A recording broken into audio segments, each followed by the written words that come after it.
بسم اللہ الرحمن الرحیم۔ اللہ تبارک و تعالیٰ کے بابرکت نام سے شروع جو بڑا مہربان اور نہایت رحم فرمانے والا ہے۔ السلام علیکم ورحمۃ اللہ وبرکاتہ۔ پیارے ناظرین، آج کی ویڈیو میں بات کرتے ہیں حضرت لوط علیہ السلام کی۔ حضرت لوط علیہ السلام اللہ کے پیغمبر ہونے کے ساتھ ساتھ اللہ کے برگزیدہ بندے بھی تھے۔ حضرت لوط علیہ السلام کی بیوی ایک نیک نبی کی بیوی تھی۔ اس کے باوجود بھی اس نے ایسا کیا گناہ کیا کہ اللہ تبارک و تعالیٰ نے اسے رہتی دنیا کے لیے عبرت کا نشان بنا دیا۔ پیارے ناظرین، آج کی ویڈیو میں ہم حضرت لوط علیہ السلام کا مکمل واقعہ بیان کریں گے۔ حضرت لوط علیہ السلام کی زندگی اور ان کی بیوی کا حال اور ان کا کیا انجام ہوا، ان تمام باتوں کو جاننے کے لیے آپ ہماری ویڈیو کو اینڈ تک ضرور دیکھیے گا۔ پیارے ناظرین، تو بات کرتے ہیں حضرت لوط علیہ السلام کی۔ حضرت لوط علیہ السلام کے والد کا نام حاران تھا، جو تارخ یعنی کہ آزر کے بیٹے اور حضرت ابراہیم علیہ السلام کے جو سگے بھائی تھے۔ حضرت لوط علیہ السلام حضرت ابراہیم علیہ السلام کے بھتیجے تھے۔ آپ حضرت ابراہیم علیہ السلام پر سب سے پہلے ایمان لانے والوں میں شامل تھے۔ نیز آپ حضرت ابراہیم علیہ السلام ہی کے زمانے میں اہل سدوم کی رہنمائی کے لیے نبوت کے منصب پر فائز ہوئے۔ والد حاران کے انتقال کے بعد حضرت لوط علیہ السلام اپنے چچا حضرت ابراہیم علیہ السلام کے ساتھ بابل میں مقیم رہے اور پھر ایک عرصے کے بعد سدوم نامی شہر میں آباد ہو گئے۔ دنیا کی خوبصورت ترین بستیاں تھیں۔ سدوم کے آس پاس 5 نہایت خوبصورت شہر آباد تھے، جن میں سے ہر ایک کی آبادی 1,00,000 نفوس سے زیادہ پر تھی۔ یہ علاقے نہایت سرسبز و شاداب اور قدرت کی فیاضی کا حسین شاہکار تھے۔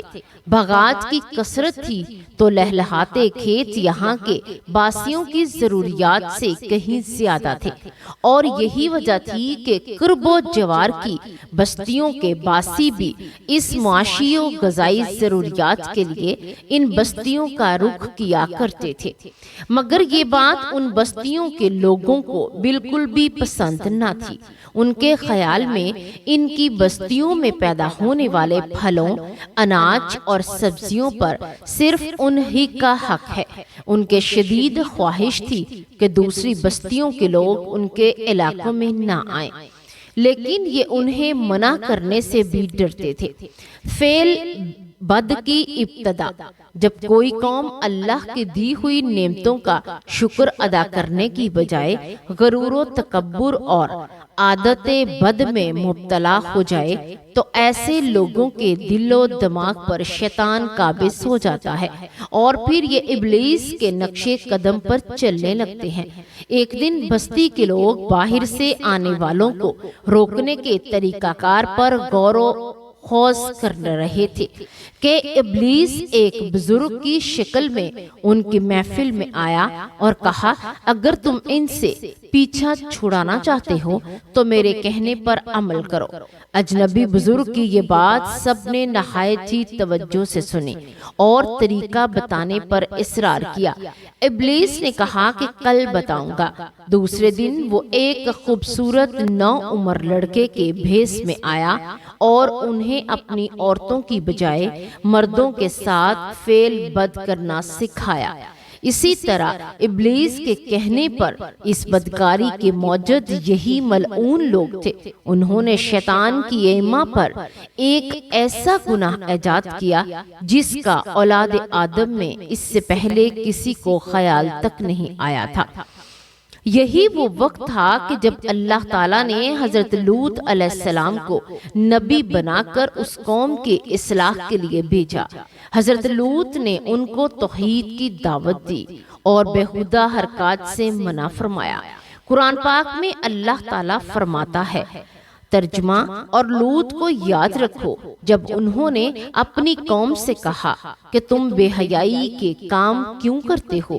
کیا تم عورتوں کو چھوڑ کر لذت حاصل کرنے کے لیے مردوں کی طرف مائل ہوتے ہو؟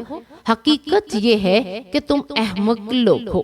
یہ سورۃ النمل کی آیت 54 اور 55 تھی۔ حضرت لوط علیہ السلام اپنی قوم کی عادت بد کی وجہ سے بڑے فکر مند رہتے اور دن رات انہیں نصیحت و تبلیغ کرتے رہتے، لیکن قوم پر ان کا کوئی بھی اثر نہ ہوا، بلکہ وہ مزید ڈٹائی اور ہٹ درمی کے ساتھ فخریہ انداز میں یہ کام کرنے لگی۔ اس کے ساتھ ہی وہ حضرات لوط علیہ السلام کے ساتھ بھی سخت رویہ رکھتے تھے اور ان کی باتوں کا مذاق اڑاتے۔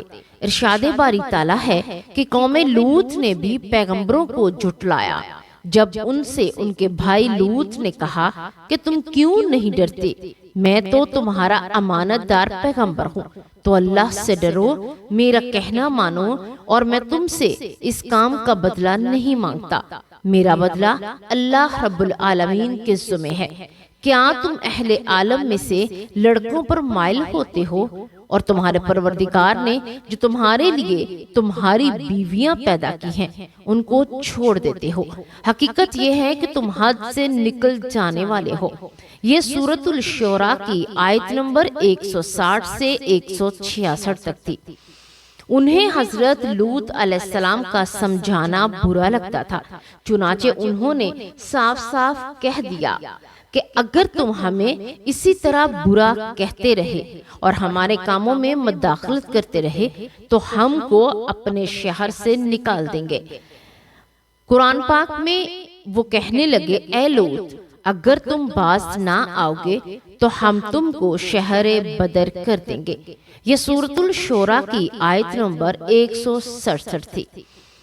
عذاب الہی کا مطالبہ۔ حضرت لوط علیہ السلام مایوس ہونے کی بجائے قوم کو راہ راست پر لانے کی جدوجہد میں مصروف رہے، لیکن وہاں تو کیفیت یہ تھی کہ مرض بڑھتا گیا۔ جوں دوا کی یعنی جتنا حضرت لوط علیہ السلام انہیں اللہ تبارک و تعالیٰ کے عذاب سے ڈراتے، وہ اتنا ہی ان کا تمسخر اڑاتے، اور پھر ایک دن انہوں نے خود ہی عذاب الہی کا مطالبہ بھی کر دیا۔ اللہ تعالیٰ نے انہیں اب تک دردناک عذاب سے محفوظ رکھا تھا اور بدترین فحاشی اور بدکاری کے باوجود انہیں ڈھیل دی جا رہی تھی، لیکن اب انہوں نے خود ہی عذاب کی فرمائش کر دی اور بولے، اے لوط، اگر تم سچے ہو تو ہم پر عذاب لے آؤ۔ یہ سورۃ العنکبوت آیت نمبر 29 ہے۔ قوم کے اس مطالبے کے بعد حضرت لوط علیہ السلام کو یقین ہو گیا کہ اللہ تبارک و تعالیٰ نے ان کے دلوں پر مہر لگا دی ہے اور یہ اب راہ راست پر آنے والا نہیں، لہٰذا انہوں نے نہایت ہی بے بسی کے عالم میں اللہ عز و جل کے سامنے ہاتھ پھیلا دیے اور دعا کی، اے میرے پروردگار، ان مفسد لوگوں کے مقابلے میں میری نصرت فرما۔ یہ سورۃ العنکبوت آیت نمبر 30 تھی۔ حضرت ابراہیم علیہ السلام کے گھر فرشتوں کی آمد، اللہ تعالیٰ نے اپنے نبی کی دعا قبول فرمائی اور اپنے خاص فرشتوں کو دنیا کی طرف روانہ کر دیا۔ یہ فرشتے پہلے حضرت ابراہیم علیہ السلام کے پاس انسانی شکل میں تشریف لائے۔ اللہ تعالیٰ نے سورۃ الزاریات میں اس واقعے کو بیان فرمایا ہے۔ ان آیات کی تفسیر کچھ یوں ہے کہ جب وہ فرشتے ان کے پاس آئے تو سلام کیا، انہوں نے بھی جواب دیا، سلام کہا۔ حضرت ابراہیم علیہ السلام نے دیکھا کہ یہ تو انجان لوگ ہیں، تو انہوں نے مہمان نوازی کے تقاضوں کے پیش نظر انہیں عزت و احترام سے بٹھایا، پھر ان کے گھر سے ایک بنا ہوا موٹا بچڑا لائے اور کھانے کے لیے ان کے آگے رکھ دیا، لیکن انہوں نے کھانے کو ہاتھ تک نہیں لگایا، جس پر حضرت ابراہیم علیہ السلام نے ان سے استفسار کیا کہ وہ کھانا کیوں نہیں کھاتے۔ اس موقع پر حضرت ابراہیم علیہ السلام کے دل میں کچھ خوف خدا بھی پیدا ہوا، کہ فرشتوں نے جب حضرت ابراہیم علیہ السلام کے چہرے پر خوف کے آثار دیکھے تو کہا آپ علیہ السلام ہم سے خوف نہ کھائیے، ہم اللہ کو یعنی آپ کو اپنے دانشمند بیٹے کی بشارت دینے آئے ہیں۔ حضرت ابراہیم علیہ السلام نے ان سے کہا اے اللہ کے بھیجے ہوئے فرشتوں، اس کے علاوہ تمہارا اور کیا مقصد ہے؟ انہوں نے کہا ہم گناہگار قوم کی طرف بھیجے گئے ہیں تاکہ ان پر مٹی کے کنکر برسائیں جو تمہارے رب کی طرف سے ان حد سے گزر جانے والوں کے لیے نشان زدہ ہوں گے۔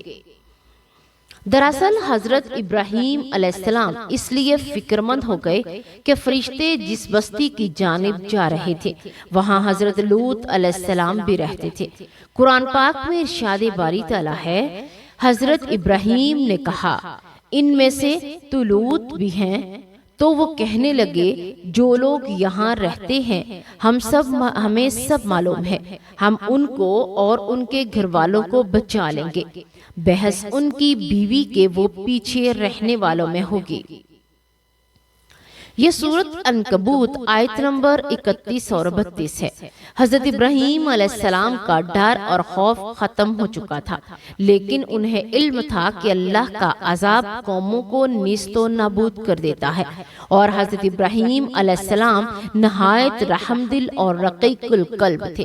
چنانچہ انہوں نے فرشتوں سے قوم لوط کے بارے میں پھر استفسار کیا، جسے اللہ تعالیٰ نے یوں بیان فرمایا، جب ابراہیم کا ڈر اور خوف جاتا رہا اور انہیں خوشخبری بھی مل گئی تو وہ قوم لوط کے بارے میں بحث کرنے لگے۔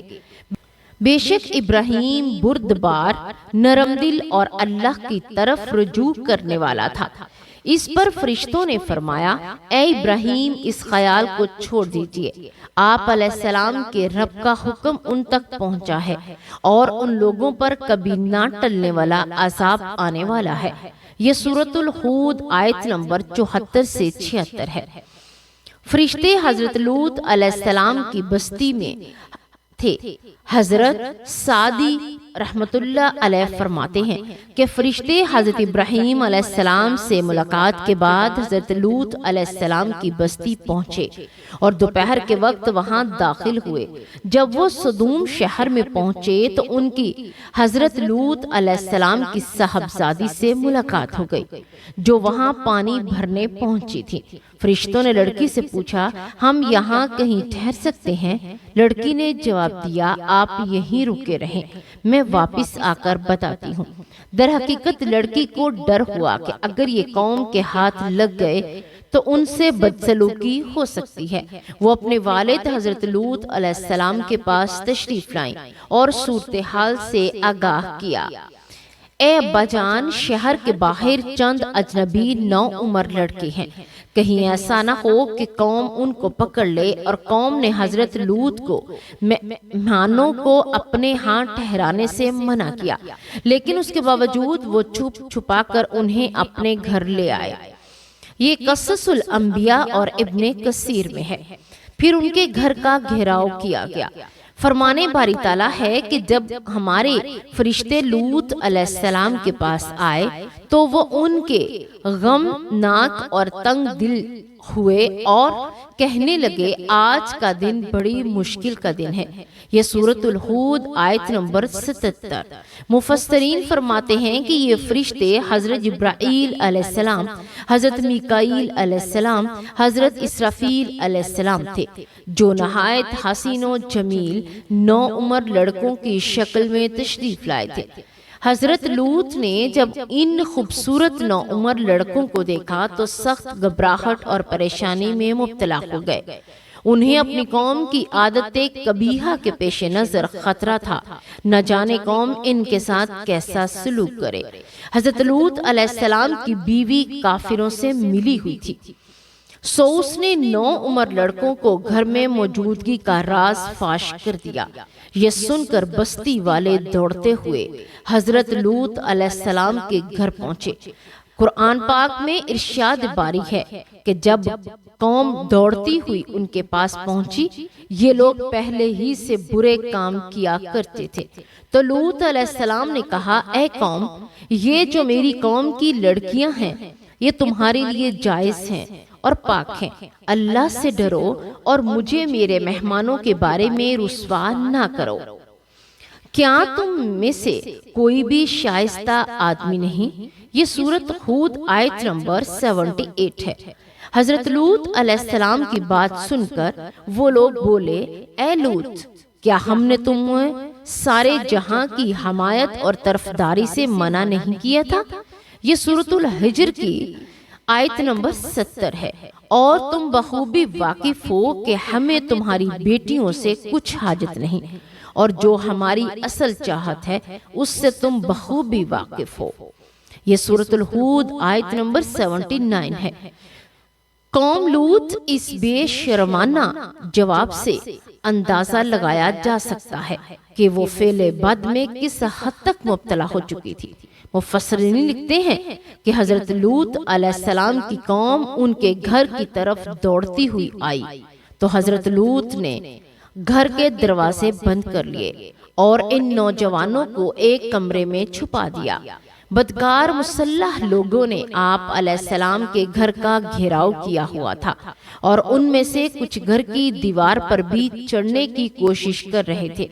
حضرت لوط علیہ السلام اپنے مہمانوں کی عزت کے خیال سے بہت زیادہ گھبرائے ہوئے تھے، چنانچہ اس بے بسی کے عالم میں ان کے منہ سے نکلا، اے کاش کہ مجھ میں تمہارے مقابلے کی طاقت ہوتی یا کسی مضبوط قلعے میں پناہ پکڑ سکتا۔ یہ سورۃ الہود کی آیت نمبر 80 ہے۔ پھر ان پر عذاب کی ابتدا ہوئی۔ فرشتے یہ سب منظر دیکھ رہے تھے۔ جب انہوں نے حضرت لوط علیہ السلام کی بے بسی اور پریشانی کا یہ عالم دیکھا تو حقیقت سے پردہ اٹھاتے ہوئے یوں گویا ہوئے کہ اے لوط، ہم تمہارے رب کے بھیجے ہوئے فرشتے ہیں، یہ لوگ ہرگز تم تک نہیں پہنچ سکیں گے۔ کچھ رات باقی رہے تو اپنے گھر والوں کو لے کر چل دو اور تم میں سے کوئی شخص پیچھے مڑ کر نہ دیکھے مگر تمہاری بیوی کے جو آفت ان پر پڑنے والی ہے وہی اس پر پڑے گی۔ اس کے عذاب کے وعدے کا وقت صبح ہے، کیا صبح کچھ دور ہے؟ یہ سورۃ الہود کی آیت نمبر 81 تھی۔ مفسرین لکھتے ہیں کہ حضرت لوط علیہ السلام حقیقت حال جان کر مطمئن ہو گئے اور اپنے اہل خانہ کے ساتھ رات ہی کو نکل کھڑے ہوئے۔ بیوی بھی ان کے ساتھ تھی، لیکن کچھ دور جا کر وہ واپس اپنی قوم کی طرف پلٹ گئی اور قوم کے ساتھ جہنم رسید ہو گئی۔ قوم حضرت لوط علیہ السلام کے گھر کا دروازہ توڑنے پر بضد تھی، چنانچہ حضرت جبرائیل علیہ السلام نے گھر سے باہر نکل کر اپنے پر کا ایک کونا انہیں مارا، جس سے ان سب کی آنکھوں کے ڈیلے باہر آ گئے اور بصارت زائل ہو گئی۔ یہ خاص عذاب ان لوگوں کو پہنچا جو حضرت لوط علیہ السلام کے پاس بدنیتی سے آئے تھے۔ صبح عذاب عام میں پوری قوم تباہ ہو گئی۔ ابن کثیر میں ہے کہ قرآن کریم میں ارشاد ہوتا ہے، اور انہوں نے لوط سے ان کے مہمانوں کو لینا چاہا تو ہم نے ان کی آنکھیں اندھی کر دی۔ سورۃ القمر کی آیت نمبر 37 میں ہے۔ قوم لوط نیست و نابود کر دی گئی۔ ابھی صبح کا آغاز ہی ہوا تھا کہ اللہ تعالیٰ کے حکم سے حضرت جبرائیل علیہ السلام نے بستی کو اپنے پر سے اکھیڑا اور پھر اپنے پروں پر رکھ کر آسمان پر چڑھ گئے، حتیٰ کہ آسمان والوں نے بستی کے کتوں کے بھونکنے اور مرغوں کے بولنے کی آوازیں سنی۔ پھر اس بستی کو زمین پر دے مارا، جس کے بعد ان پر پتھروں کی بارش ہوئی۔ ہر پتھر پر مرنے والے کا نام لکھا ہوا تھا۔ جب یہ پتھر ان کو لگتے تو سر پاش پاش ہو جاتے۔ صبح سویرے شروع ہونے والا یہ عذاب اشراق تک پوری بستی کو نیست و نابود کر چکا تھا۔ اگر کوئی شخص بستی سے باہر تھا تو اسے وہ پتھر اسی جگہ جا لگا جہاں وہ تھا۔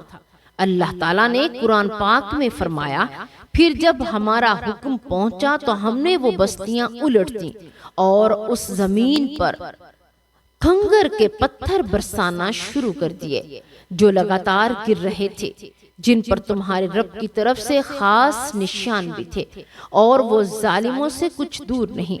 یہ سورۃ الہود کی آیت نمبر 81 سے 82 ہے۔ عقل و شعور والوں کے لیے یہ عبرت کا مقام تھا۔ قوم لوط کی ان خوبصورت بستیوں کو اللہ تبارک و تعالیٰ نے ایک انتہائی بدبودار اور سیاہ جھیل میں تبدیل کر دیا، جس کے پانی سے رہتی دنیا تک کوئی بھی فائدہ نہیں اٹھایا جا سکتا۔ سمندر کے اس خاص حصے میں کوئی جاندار، مچھلی، مینڈک وغیرہ بھی زندہ نہیں رہ سکتا، اس لیے اسے بحیرہ مردار کہا جاتا ہے۔ اس کے مغرب میں اسرائیل اور مشرق میں اردن واقع ہے۔ بحیرہ میت یا بحیرہ مردار کا یہ علاقہ سطح سمندر سے 420 میٹر یعنی 1378 فٹ نیچے ہے۔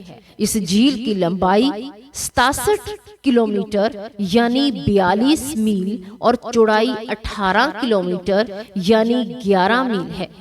اس کا پانی حد سے زیادہ نمکین ہے۔ اس کے گرد کی زمین جو کبھی دنیا کی سب سے زیادہ سرسبز و شاداب زمین تھی، بنجر اور صحرائی زمین میں تبدیل ہو چکی ہے، اور اب یہ دنیا کا ایک ایسا مقام ہے جہاں زندگی پنپ نہیں سکتی۔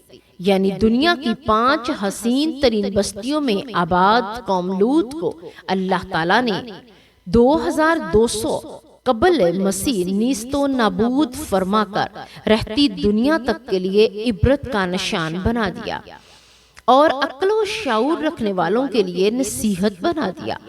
کچھ سال پہلے بحیرہ مردار کے ساحل پر قوم لوط کی بستیوں کے بعض تباہ شدہ آثار ظاہر ہوئے، جبکہ اللہ تبارک و تعالیٰ نے 1400 برس پہلے قرآن کریم میں فرما دیا تھا کہ ہم نے اس بستی کو سری عبرت کی نشانی بنا دیا ان لوگوں کے لیے جو عقل رکھتے ہیں۔ یہ سورۃ العنکبوت کی آیت نمبر 35 ہے۔ قوم لوط علیہ السلام کا ذکر اب قرآن پاک میں کہاں کہاں ذکر موجود ہے؟ قرآن پاک میں 40 مقامات پر حضرت لوط علیہ السلام کا ذکر آیا ہے۔